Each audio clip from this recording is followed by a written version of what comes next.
Friends. तो आज हम जा रहे हैं हिमाचल प्रदेश के एक और डेस्टिनेशन पर, जो है किन्नौर सांगला वैली। इसके बारे में हर किसी ने सुना है क्योंकि किन्नौर नाम जो है वो सेब की सबसे अच्छी क्वालिटी जो होती है उसके लिए मशहूर है सारी दुनिया भर में। तो हिमाचल प्रदेश मेनली 3 वैलीज़ में डिवाइडेड है, जिसके अंदर कांगड़ा वैली और किन्नौर सांगला वैली, और तीसरा जो है लाहौल स्पीति आता है, जिसका कि जो लैंडस्केप है वो काफ़ी ड्राई है, बिल्कुल लद्दाख जैसा है, और जिसमें स्नो और ब्राउन कलर ज़्यादा मिलेगा। लेकिन जो सांगला और कांगड़ा वैलीज़ हैं ये बहुत ही ज़्यादा ग्रीन है। और सांगला वैली पहुंचने के लिए आप दिल्ली से अपनी गाड़ी से भी जा सकते हैं या पब्लिक ट्रांसपोर्ट भी ले सकते हैं। और शिमला होते हुए हम लोग सांगला वैली जा रहे हैं। और ये अगस्त का महीना है और आप देखिए इतने हरे भरे देवदार के पेड़ हैं, और चीड़ के पेड़ भी आपको बीच बीच में दिखाई देंगे, और हर जगह हरियाली ही हरियाली है।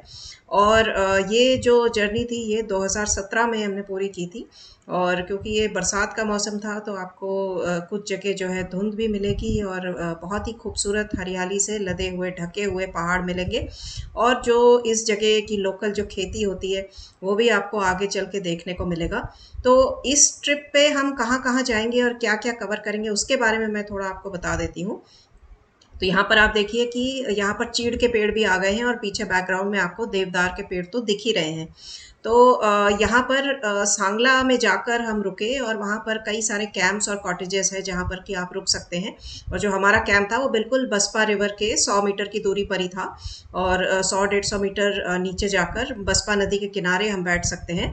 और बसपा नदी जो है उस पर भी कुछ हाइड्रो पावर प्रोजेक्ट्स भी हैं, एक डैम भी है, करचम डैम भी है, वहाँ पर भी हमने विजिट किया। उसके बाद यहाँ से थोड़ी दूरी पर एक जगह है रकचम, जहाँ पर कि करीब 1.5 या 2 किलोमीटर का एक ट्रैक है, जहाँ पर आप पत्थरों के ऊपर टॉप पर पहुँचते हैं उस जगह पर। और उसके बाद हम बटसेरी विलेज गए, जो कि सबसे अच्छा हिस्सा था हमारे ट्रैवल का।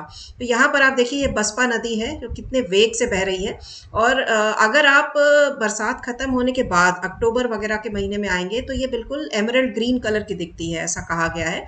लेकिन इस समय इसका कलर ऐसा मटमैला इसलिए है क्योंकि बारिश का मौसम था, और ऊपर से जो पानी बह कर आता है उसके साथ में मिट्टी आती है, बहुत सारी सिल्ट आती है, तो वो इस नदी में बहती है। अब देखिए इसका वेग कितना ज़्यादा है बरसात के समय पे।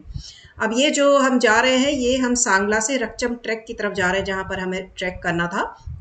और यहाँ पर पत्थरों के बीच में से होके, और बहुत ही अच्छा ये ट्रैक है, और आसपास हर जगह हरियाली ही हरियाली है। यहाँ पर एक चीज़ मैं बताना चाहूँगी कि ट्रैक के लिए हम जब रकचम की तरफ जा रहे हैं तो वहाँ रास्ते में आपको बहुत सारे खेत मिलेंगे राजमा के, जो कि पहाड़ों में बहुत अच्छा उगता है और बहुत ज़्यादा लोग इसको चाव से खाते हैं। और दूसरी जो चीज़ यहाँ पर सबसे इम्पॉर्टेंट है, जिसके लिए ये वैली जो है वैली ऑफ फ्लावर्स भी कही जाती है, सांगला वैली ऑफ फ्लावर्स, वो इसलिए कही जाती है क्योंकि यहाँ पे इस मौसम में बकव्हीट बहुत ज़्यादा ग्रो करता है।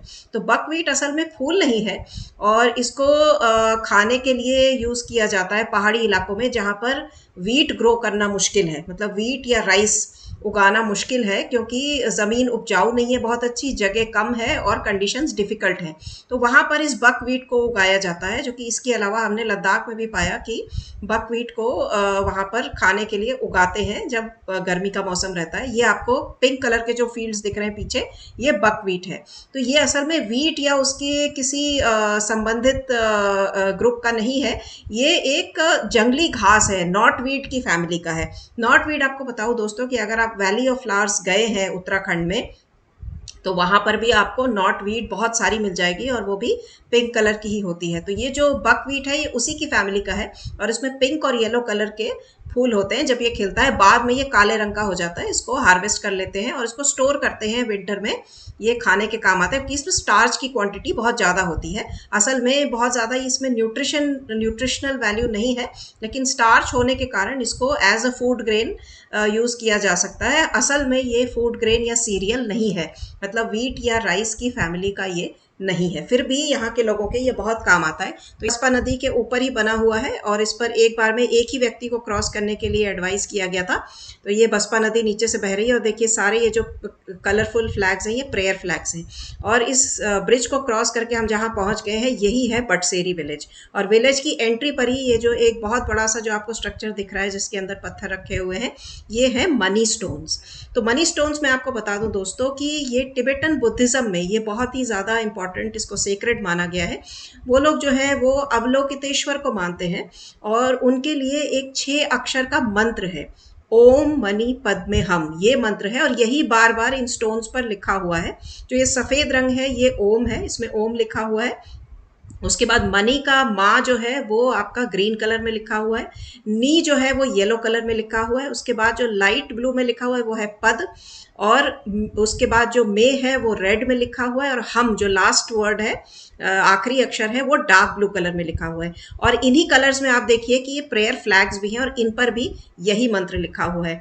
तो ये मनी स्टोन्स का कैसे इसको बनाते हैं कि पत्थर का जो कलेक्शन है वो सड़क के किनारे भी हो सकता है, आपको मिल सकता है, या किसी पहाड़ पे भी मिल सकता है, नदी के किनारे भी मिल सकता है।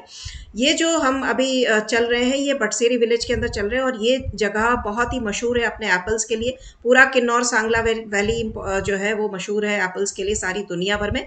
और यहाँ पर ये एप्पल ऑर्चर्ड्स ही हैं, एप्पल के ही पेड़ हैं जो साइड में दोनों तरफ आप देख पा रहे हैं। लेकिन इस समय राइप एप्पल्स का मौसम नहीं है। और ये जो हम देख रहे हैं ये बद्री नारायण टेम्पल है यहाँ का। ये पूरा लकड़ी में बना हुआ है दोस्तों, और बटसेरी गांव में ही ये स्थित है और 15वीं शताब्दी में इसको बनाया गया था। लेकिन ये मंदिर हमेशा नहीं खुला होता, कुछ खास मौकों पर ही खुला होता है।